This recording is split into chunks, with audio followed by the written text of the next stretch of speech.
How do you bend reality to your will when the world is literally on fire around you? And crucially, we have to look at the bill. Because the sources are very clear on this. You don't get that kind of agency for free. Oh. Napoleon's like a high-contrast mirror. He shows you the absolute ecstatic highs of what a human can achieve. Total control, total speed, and then he shows you the catastrophic lows of overreach. It's a study in velocity. I mean, the timeline alone is just absurd. He goes from being a total nobody, an outsider from Corsica with a funny accent, Right. to the emperor of the entire European continent. And then he loses it all, and the whole arc takes about, what, 15 years? 15 years. Rise by 35. Peak by 40. Exiled by 45. It's barely a career. It's an explosion. It is an explosion. So let's get into the mechanics of that. The first thing that jumps out from the research, and this is something I think a lot of modern leaders, maybe entrepreneurs, misunderstand, is his relationship with luck. It's the foundational misunderstanding. Yeah. Really is. Because usually we view luck as a lottery ticket, you know. It's a cosmic accident. You get dealt a good hand or you don't. It's passive. You just sit there and hope the universe likes you today. Right. It's something that happens to you. But the sources show that Napoleon treated luck as a variable that he could manipulate. Oh, yeah. There was this famous story, it's in almost every biography, but for good reason, about how he evaluated his generals. I loved this. He's looking at a list of candidates for high command. These are seasoned military men, guys with decades of experience. Exactly. And he doesn't ask his aides who is the smartest. He doesn't ask who's the best tactician or even who is the bravest. He asks one question. Is he lucky? Is he lucky? Now stop there for a second, because on the surface, that sounds incredibly superstitious. It does. It sounds like he's checking their horoscopes or, I don't know, reading tea leaves. Is he lucky? It sounds like he's asking if the universe has a crush on them. It sounds that way, but when you dig into his letters, his actual operational orders, you realize he wasn't talking about magic. He was talking about math. Math? For Napoleon, luck was a specific equation. Discipline readiness multiplied by speed. So when he asked if a general was lucky, he was really asking, is this a person who consistently positions themselves in the path of opportunity? Precisely.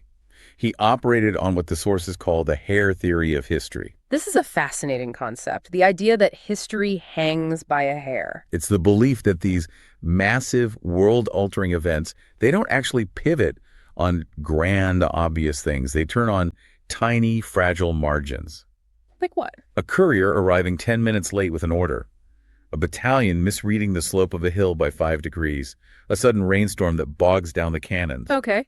Napoleon believed that chaos creates these fragile moments. And his theory was that most people, the spectators of history, are just victims of those moments. A rain happens to them. Exactly. The courier's late and they panic. They freeze up because the plan didn't account for the accident. The spectator waits for perfect conditions. But the lucky person is the architect. They have positioned their forces, their supplies, and their mindset so that when the accident happens, and accidents always happen in war or business, Always. they can convert that confusion into leverage. It's the difference between waiting for the bus and paving the road. That's a great analogy. You're not hoping for a good result. You're building a structure where a good result is just statistically more likely. He didn't wait for luck. He moved to where the volatility was favorable. But, and here is where that high contrast mirror comes in, there is a contradiction in the sources. About how he sold this to his team. Yes, the public versus the private persona. This is where it gets a little manipulative. Right. Privately, we have his notes. We see him calculating logistics down to the ounce, counting wagon wheels, checking boot soles. He knew this was all hard work and math. But publicly, Publicly, he talked about his star of destiny. he projected this mystical aura like he was chosen. It was a psychological masterstroke. He understood something primal about leadership. Soldiers fight differently if they believe their leader is inevitable. Oh. If you think your general has a lucky star, you charge harder because you think the outcome is already written. You suspend your own fear because you think, well, he always wins, so we're going to win. So he created a self-fulfilling prophecy. He tells everyone, I am destined to win. They fight with the energy of winners, which makes him win. Which proves he was destined. He hacked the morale of his own army, but privately, he never believed the hype. He knew it was just logistics and speed. Which brings us to the fuel for this engine. We can't talk about Napoleon without talking about time. This is probably one of the biggest insights from the whole stack. His relationship with time was It wasn't normal. It stressed me out just reading about it. He didn't view time as a timeline or a clock. He saw it as capital. Combustible capital. He believed that time was either compounding your influence or decaying it. There was no neutral state. You're either gaining ground or losing it. Exactly. Every second you aren't acting, the entropy of the universe is working against you. There's a concept in the analysis about opportunity cost that feels so modern. He believed that delay is more dangerous than risk. Can we unpack that? Yeah. Because that runs counter to everything we're taught. We're taught to look before you leap. In a stable world, you look before you leap. You wait for certainty. You wait until you have 90%, 100% of the information. But you have to remember the context here. The French Revolution. Right. The world was in total chaos. The rules were dissolving every day. Governments were falling. Borders were changing. Okay. In that environment, he believed opportunity was perishable. If you wait for 100% certainty, the window has already closed. The enemy has already moved. So he operated on, what, 60% certainty? Sometimes less. He would rather move fast with incomplete information than wait for perfect clarity and lose the initiative. Because if you move fast enough, You force the enemy to react to you. You change the variables before they can even solve the equation. that requires an insane amount of mental processing power. You're constantly updating your model of the world based on fragments of data. You're basically running a supercomputer in your head. And that leads to the mental drawers technique. Did you see that in the biography notes? I did. It's his visualization technique for handling cognitive load. And honestly, I've tried to do this since reading about it, and it is harder than it sounds. It requires immense discipline. He worked 16 to 18 hours a day. He burned out secretaries. I read that. They would collapse from exhaustion, and he would just call in the next one. Yeah. He described his mind as a chest of drawers. When he was working on logistics, he opened that drawer and focused entirely on it. Absolute focus. And when he had to switch, When he had to switch to diplomacy or a legal matter, he physically visualized closing the first drawer and opening the second. No emotional spillover. none. None.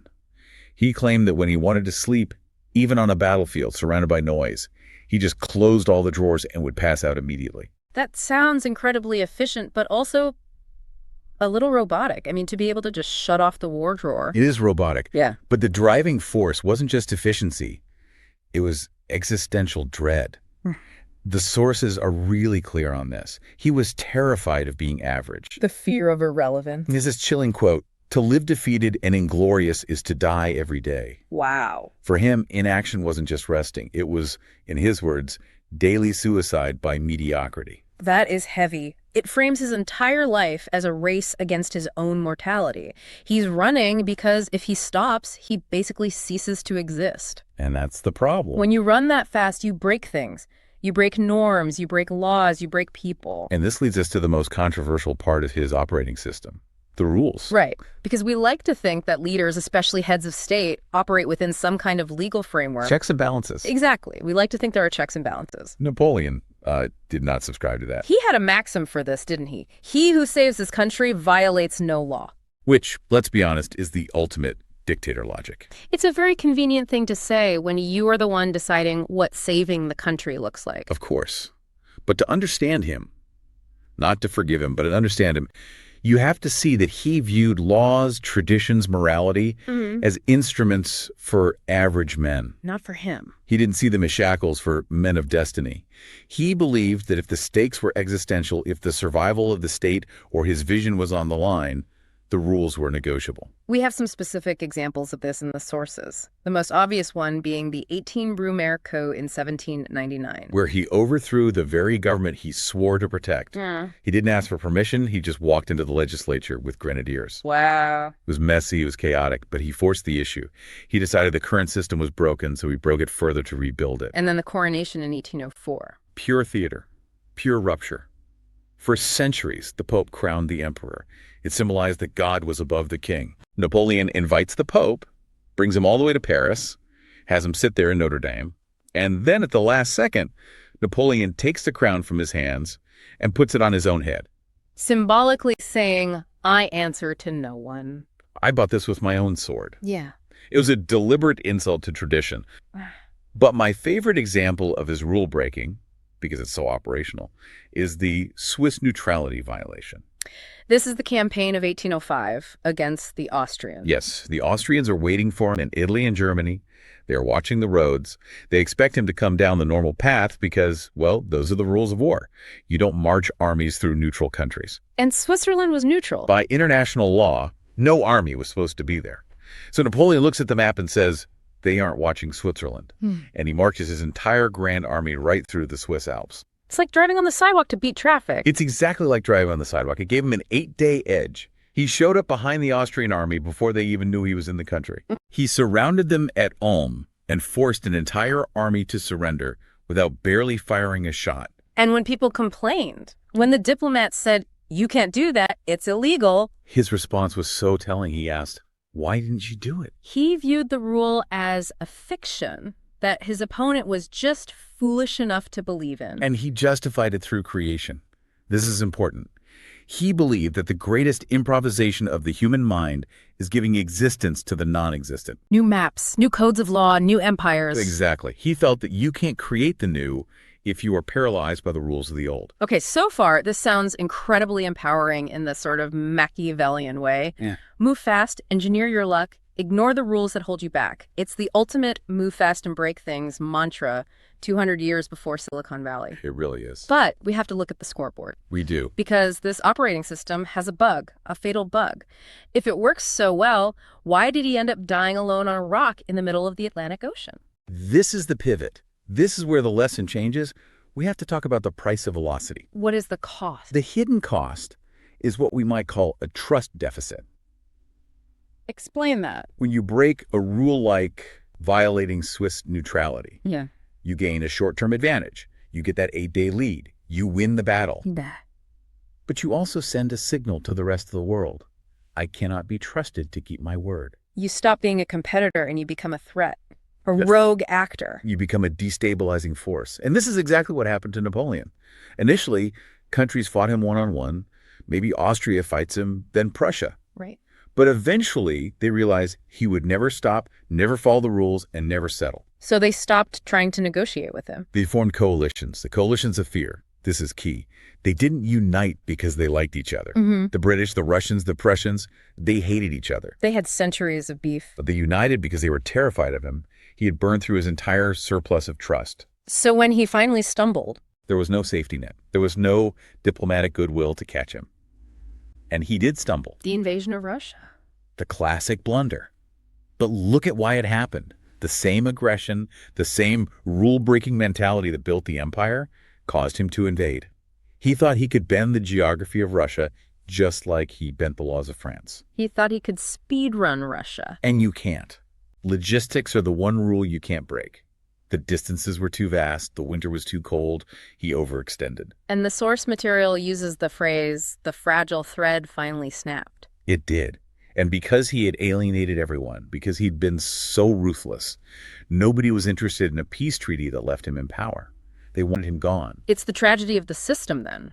The traits that get you to the top, the rule breaking, the speed, the aggression, are the exact things that create the enemies who eventually pull you down. And it's not just political. We have to touch on the hypocrisy here. Because reading these sources, you realize he started as a revolutionary. He claimed to be fighting for liberty against the old kings. Right. Liberty, equality, fraternity. That was the brand. That was the brand. But by the end, he was censoring books. He was shutting down newspapers. The hypocrisy is stark. He famously said he didn't want clerks to tyrannize genius, yet he established a police state to control information. He became the very thing he originally fought against, just more efficient. He replaced a king with an emperor. Exactly. Let's talk about the personal toll for a minute, because it wasn't just his empire that suffered. The man himself, he sacrificed his own humanity. There's a quote in the sources that actually made me shiver. He was looking at a battlefield after Vitriolao, I think.